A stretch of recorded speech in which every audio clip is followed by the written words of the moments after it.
Trois lunes de fusion vous présentent les lois du succès de Napoleon Hill.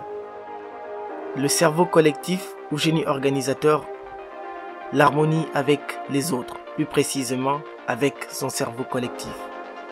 Un cerveau collectif est l'association de deux ou plusieurs personnes qui agissent avec l'harmonie en direction d'un but commun. L'harmonie, selon la vision de M. Hill, dépasse la simple coopération ou la mutualisation des efforts.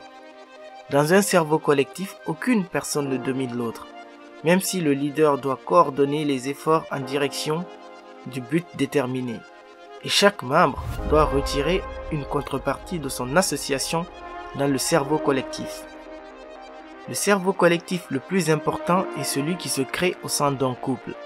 L'harmonie dans le couple développe entre autres l'intuition chez l'un, la part féminine, et chez l'autre, plus de sérénité, la part masculine. Pour atteindre un succès autre que la médiocrité, toute personne doit former un cerveau collectif qui œuvre avec harmonie dans l'accomplissement de son but clairement défini. Chaque membre du cerveau collectif doit contribuer de façon active et de quelque manière à l'accomplissement du but. Une participation financière, morale, physique, spirituelle, n'importe laquelle. L'union de deux ou plusieurs cerveaux dans un esprit d'harmonie stimule les membres de telle sorte que des idées nouvelles jailliront immanquablement dans leur cerveau comme si une influence extérieure les dictait. Cette union crée une nouvelle entité qui est supérieure à la somme des esprits pris individuellement.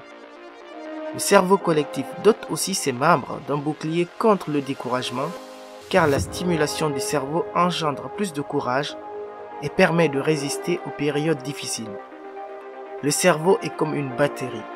Il a besoin de temps à autre de se recharger à travers le contact d'autres cerveaux plus vivifiés. La foi appliquée, oh, la foi appliquée ou en action. L'harmonie avec l'intelligence infinie, la source universelle ou Dieu.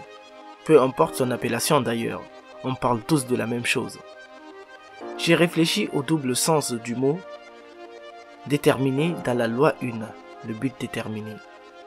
Et si cela signifiait connu d'avance, plus que dans le sens détermination, engagé, motivé, prêt à en découdre. La foi appliquée sur un but déterminé est la conviction et la certitude que le but sera atteint, la fin est connue d'avance. Et le mot appliqué signifie action, action, action. C'est-à-dire que l'on mène des actions en direction de son but, tout en sachant d'avance que l'intelligence infinie va placer sur notre route la bonne dose de difficultés, de réussites, de circonstances pour l'atteinte de ce but. Comme le dit M. Hill, la foi est une forme de guidance. Il vous appartient donc de saisir les opportunités en lien avec votre but. Le fait de travailler régulièrement sur son but permet de conserver l'harmonie avec soi-même.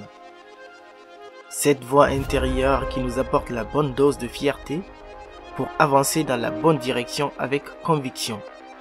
Lorsqu'on se contente de croire sans faire suivre d'actions concrètes, il y a un décalage qui se crée entre ce que l'on veut, la volonté, et ce que l'on pense mériter, l'imagination.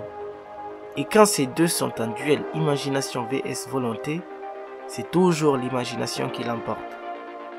Votre foi est toujours en action. Et si vous ne la dirigez pas vers un but déterminé, il divaguera dans tous les sens au gré des circonstances et vous conduira immanquablement sur des choses non désirables. L'analogie que je fais sur l'articulation de ces trois lois est comme un poste de radio ou de télévision. Un but déterminé permet de régler sa fréquence sur les choses que l'on veut, sur la vie et circonstances que l'on souhaite attirer. Le cerveau collectif fonctionne comme un amplificateur de signal pour contacter l'intelligence infinie. Enfin, la foi en cette intelligence fait que notre radio capte les informations nécessaires, c'est-à-dire l'intuition, à l'accomplissement de notre but. L'idée selon laquelle que toute l'information et toutes les connaissances du passé, du présent et du futur, car le temps n'est qu'une illusion, sont déjà présentes dans l'éther, c'est-à-dire tout autour de nous, et que la seule chose que nous devons faire pour capter cette information est de régler notre antenne intérieure par la répétition me convient bien. La conclusion et la conviction qui en découlent est que rien n'est impossible à un cerveau pourvu que l'on se donne les moyens par la répétition et l'ouverture d'esprit pour capter les idées qui sont dictées par l'intelligence infinie. Voilà, mesdames et messieurs, l'approche que je souhaitais partager avec vous sur ma compréhension des 3 lois du succès de Napoleon Hill sous l'angle de l'harmonie. Cependant, cette approche ne constitue qu'une petite goutte d'eau dans le vaste et riche océan de la philosophie de M. Hill. Si vous souhaitez approfondir vos connaissances des lois du succès, faites l'acquisition d'un livre de Napoleon Hill, n'importe lequel, et allez visiter le site d'Aska Éditions. L'expérience est renversante.